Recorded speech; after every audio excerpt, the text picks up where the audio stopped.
This video contextualizes the trajectory of mainstream Sikh social action in the US, from Sikh arrival until now, by discussing the social, political, and economic conditions that Sikh migrants experienced. We uplift a framework for social action that was developed during US social movements in the 1970s that can help figure out how we can build a different type of society that supports everyone. We use the language of social action to talk broadly about different types of advocacy efforts that Sikhs have used since the 1800s. We cover 7 topics shown on the screen before concluding with a discussion on what it would mean to incorporate this framework into contemporary Sikh social action in the US. In doing so, we also identify 3 contemporary categories of Sikh social action and how they typically manifest in a US context. Sikhi is a tradition in which social and political belonging is already given by Vaheguru, the supreme teacher and eternal truth. Disconnection from Vaheguru is an illusion of this world, which encourages our attachment to the false realities of worldly power. Initiated around a core principle of realizing and reconnecting to this oneness, Vaheguru, Sikhi facilitates an end to worldly suffering through the destruction of ego and a detachment from self as the ultimate truth. Tangibly, Sikh teachings emphasize the rejection of caste as a source of spiritual merit, living a socially productive and constructive life, the importance of collectivist living, and the negative consequences of extremes of wealth and power. Ideals of social equality and social action were embodied in the creation of the Khalsa by Guru Gobind Singh at the end of the 17th century. The Khalsa was explicitly meant to dissolve caste hierarchies as a transformation of the Guru into 2 entities: Guru Granth Sahib Ji, which contains the spoken divine poetry of the 10 Gurus and many other enlightened individuals before them, and the Guru Panth, or the physical embodiment of sovereign justice from that point forward. From then on, Guru Panth, or the Khalsa, would utilize a system of Sarbat Khalsa to make collective decisions in the absence of a Guru in human form.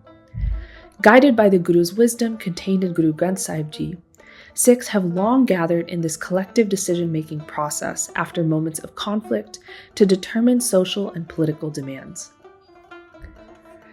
To discuss the transformation over the last century plus from this context of Sikh social action to contemporary frameworks, we must first define social action. Within sociology, social action consists of individuals' actions and reactions to their social reality. One's reality includes their ability to access economic mobility based on their social and political status, which are determined by an interplay between laws and social norms. In the US, since the end of chattel slavery, the illusion of equal economic opportunity has become a central tenet to claims of meritocracy. Otherwise known as the American dream, this means that all have the possibility for a safe and stable life through US citizenship. In reality, these chances are still limited by the social class hierarchy of US society. In this hierarchy, inclusion into society is something that is promoted and desirable, but also available in limited quantity.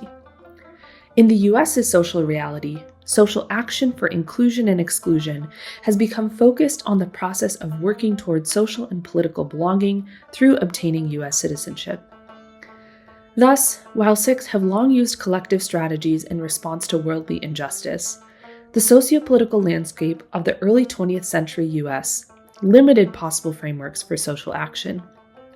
Inclusion for Sikhs in the US became primarily about legal, individualized forms of inclusion, such as gaining citizenship.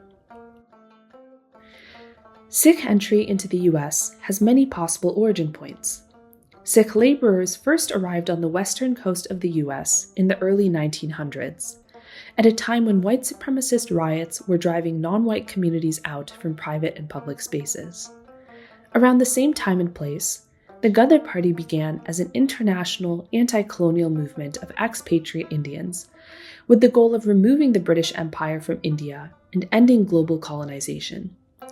Its leadership and membership body were predominantly Punjabi and largely Sikh. Due to their resistance, imperial transnational repression networks were launched from British India to the US and Canada to surveil and return the Ghadar Party leaders to British India to be executed for treason. A third event was the attempts of Bhagat Singh Thind to gain US citizenship, promised through US military service. Thind and his lawyer used the racist legal strategy of claiming Hindus, the broad term for South Asians at the time, are also Aryan descendants, and therefore Thind should also have a right to US citizenship through whiteness. In 1923, the US Supreme Court determined Thind could not be a citizen despite his service in World War I, as he was visibly identifiable as non-European and therefore not white. While many other Sikh experiences could represent the failed promise of pursuing civil rights in a segregated society, Thind's story is often overprivileged as the sole origin story for Sikhs who want to become American. Emigration out of Punjab increased greatly during British colonization, a time when resources were funneled out of the region into the empire at an alarming rate. Many Sikhs believed that better economic opportunity now existed outside of Punjab, so those that believed this left to pursue it. At the same time, much of this economic opportunity and migration to British colonies was facilitated through imperial military service and the British Martial Race Project. This resulted in a disproportionate number of Sikh men leaving Punjab as the British over-enlisted minority communities as part of their divide and rule strategy. Sikhs' arrival in the US introduced a new relationship between US dynamics of individualism and identity-based inclusion, and exclusion rooted in Indian systems of casteism, classism, racism, and more. The US in the early 1900s was a social and political realm that was building a society around the imagined heterosexual nuclear family unit and individualist approaches to success and achievement. As they arrived, Sikhs were first primarily in California and later dispersed all over the US. Similar to the experiences of other immigrants, these Sikhs' experiences were largely based on economic opportunities, and they faced language, employment, and housing barriers due to white supremacy and xenophobia. They were often isolated and separated from their Punjabi families, as whole families could not migrate together. Due to legal constraints on interracial marriage in the US, many migrant Sikh men in California ended up marrying Mexican women who felt culturally similar enough and were geographically proximate due to shared work on farmlands. While Sikhs may have had optimistic minds about possibilities for themselves and their families in the US, the US landscape by the middle 1900s had become focused on defending racial and gender segregation and more rigorously implementing colonial boarding schools that separated Indigenous children from their families to assimilate them into white society. Finding societal inclusion in this context funneled social action towards ways that Sikhs and migrants could attain legal citizenship to avoid such perils.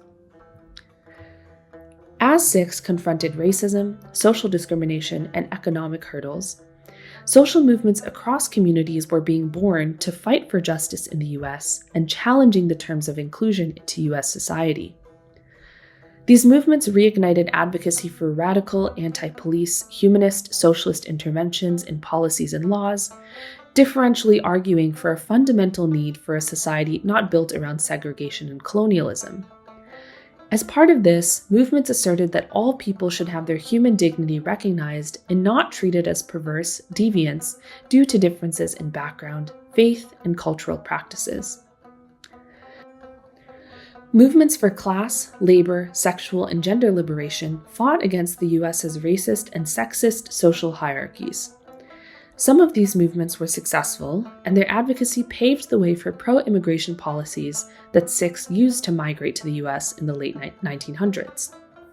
Due to these policy changes, like the 1965 Hart-Celler Act, Sikhs with higher education started to settle in the US by the end of the 1900s, greatly shifting the class and labor dynamics from working class to white collar.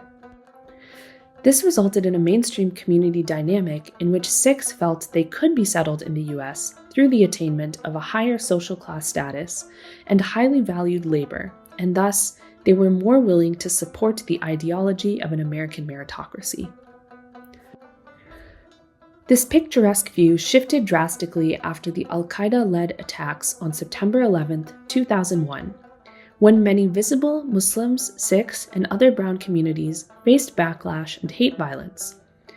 Due to the decades-long impact of U.S. social inclusion frameworks on Sikh strategies for inclusion, possible social action was filtered through what safety could be offered through U.S. citizenship. Sikh nonprofit organizations grew in funding and networks, establishing themselves as the primary voice for Sikh communities across the U.S. In the decade after 9/11, many steps forward were made in the realm of social and political belonging, where Sikhs felt visible and accepted within the framework of U.S. citizenship like never before. Then, in 2012, the first mass shooting occurred in a U.S. Gurdwara in Oak Creek, Wisconsin. A neo-Nazi killed 7 members of the community after opening fire. This rattled the established mainstream narrative of Sikh social action, which, until then, had focused on ensuring Sikh social and political inclusion through legal and civil rights and education. Since then, the same Sikh nonprofit organizations turned towards considering how, while political and economic inclusion might have improved for some, most Sikhs still suffered from a lack of true social inclusion, as indicated by ongoing anti-Sikh violence in the US and contemporary transnational repression of Sikh activism in the US, Canada, and the UK. Over the century-long history in the US, Sikhs' social action in the US has often emerged in response to some lack of inclusion, politically, economically, or socially. In other words, identity, Sikh or otherwise, has been treated as a label for and reaction to injustice. This shift reflects a continued process of transformation among Sikhs' social action strategies, away from collectivist towards individualistic strategies. Next, we will summarize the different social action approaches we discussed so far along some key points of comparison. Most importantly, regardless of which origin point Sikhs today identify with, we ask one fundamental question for social action. How do we use our identity as a source of action and mobilization for justice? Identity brings together history, emotions, and the individual and collective. And in the US, identity is a basis for inclusion into the social hierarchy due to the history of US white supremacy and colonialism that used identity to organize society. What do we do with identity and Sikh and US histories? What do we choose to buy into and fight against with social action? Whether looking at anti-caste movements among Sikhs, pro-Sikh community consolidating efforts, anti-colonial organizing, or US nonprofit advocacy, past Sikh social actions have given many opportunities for learning and brainstorming social action today. Having reviewed different origin points in Sikh social action and how Sikhs arrive at a contemporary framework for inclusion, we now uplift a mobilizing strategy for social action. To switch from treating identity as a label to treating it as a mobilizing framework for social action, we share the Combhee River Collective Black Feminist Statements two-step identity politics framework. The framework focuses on identity, but as a source for action. Identities operate at many levels: state, community, individual, and across settings. So how do we think of ourselves as individuals and as part of the collective? One critical reminder is to resist the urge of thinking what is good for you means less goodness for others. Justice movements have regularly asked, why do we need to, quote, balance, unquote, needs between the individual and collective when it comes to basic human needs, end quote. While Sikh living encourages moving beyond the limits of worldly living, it also acknowledges that basic needs must be met: housing, food, employment, fundamental utilities, education, before attempting spiritual and political enlightenment. These are best illustrated in Sikh institutions such as Langar, Seva, and Daswand, which are commonly defined as community kitchen, selfless service, and giving a tenth of one's earnings. In these Sikh practices and many others, A commitment to communal uplift through a redistribution of resources is a key part of Sikh ethics since it enables Sikhs to connect to oneness. In these Sikh practices and many others, a commitment to communal uplift through a redistribution of resources is a key part of Sikh ethics since it enables Sikhs to connect to oneness. What are the 2 steps? First, you must identify issues that seem related to identities. While identity does not tell us everything about a person's life experiences, identity can identify what we are attached to and who we are attached to in productive and unproductive ways. Asking questions about your experiences through the lens of identity can help you realize that your behavior and experiences are being regulated and that you may not be alone in what you experience, such as finding the individual in the collective. For example, what alternative strategies could Thind have imagined if his concern was not about being excluded from whiteness, but that he was seeking civil and human rights in a society that was building a hierarchy of exclusion? The second step is important because it is connective rather than individualizing. When people advocate for communal inclusion into organizations, there is always a possibility that accommodations include the individual and not the community. For social action to be connective, you must seek out a network of solidarities who also had similar exclusions from institutions. For example, if adult Sikhs are experiencing discrimination in the workplace based on their identity, the framework would encourage thinking about which other communities were also discriminated against, and then finding solutions that are mutually beneficial. This contrasts an approach to social action where Sikhs may individually go to seek institutional repair, policy change, or accommodations to counteract the discrimination, but not consider whether these solutions are harmful to others. By seeking collaborators, you can create personal, professional, movement solidarity relationships and responsibilities with these people that address issues affecting you individually and collectively. Counter to Thind, who fought for individual rights to associate with white people, the Gadar party leaders looked locally and internationally to understand their struggles of economic, political, and social suppression. This guided them towards collective social action for a broader solution of liberation from colonialism around the world. In this different orientation for Sikh social action, the framework we offer can initiate action on the basis of an identity for the collective benefit. By considering identity as an opportunity to reevaluate who am I on your terms, Sikh social action could consider, what is my role here? Or what am I invested in and what could I be invested in? This approach prompts Sikhs to ask questions that are not always allowed of ourselves towards mobilizing collective action. In this framework, as Sikhs move to meet their individual and collective needs, they can also use identity as an opportunity to recognize how their inclusion has been based on excluding others unjustly. Sikhs draw inspirations from Sakhis, or stories of the Gurus. In one story, Guru Nanak Ji gives the money that his father gave him for purchasing household needs to someone who was in need in the village. Or in another story, the sixth Guru, Guru Hargobind Ji, who, upon receiving permission to leave Gwalior fort after months of imprisonment, refused to do so unless all other political prisoners were released with him. Such sentiments live on in other radical movements today with the popular slogan, "None of us are free until all of us are free."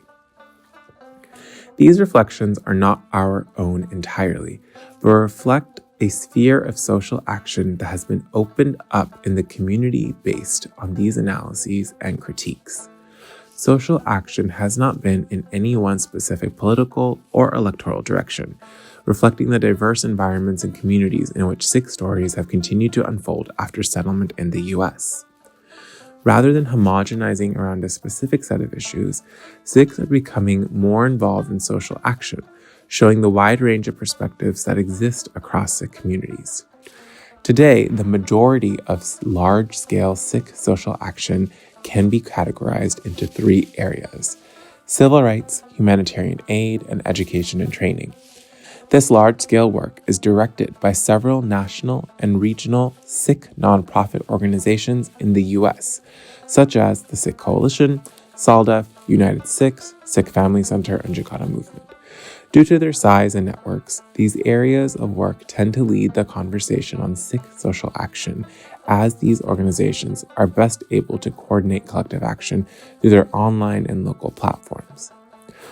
For example, Sikhs and their partners and supporters have been leading or involved in some of the following organized social action activities, both in the US and transnationally: anti-caste legislation in California, collaborative langars with local disadvantaged communities and langars for members of Congress, advocacy for Sikh representation in U.S. armed forces, domestically and nationally, get out the vote efforts in gurdwaras, using lenses of homophobia, transphobia, and patriarchy to approach community issues, integrating mental health into advocacy, working class and immigrant worker rights, anti-government regulation and pro-liberty protests, and anti-transnational repression, legislative advocacy, and protests.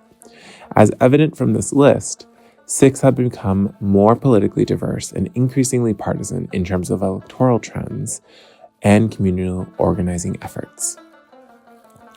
The diversity and nuance of these efforts show that, like many immigrant communities who have sought inclusion in the U.S., Sikhs' various origin points prior to and during migration are important for understanding Sikh experiences in the U.S. It is these varying factors that influence how migrants and migrant-descendant communities mobilize their shared background and history towards many different social and political actions in the U.S. This also reflects different types of domination, exploitation, and social uplift they experience. Recognizing these varying and known origin points for Sikhs in the U.S., such as the Ghadar Party, Hind, and early 1900s migrant laborers, as discussed in this video, allows us to better understand Sikh social action in the U.S. today. This will require continued examination of how intersecting identities inform or impact how Sikhs choose to engage and exist in the U.S. social sphere.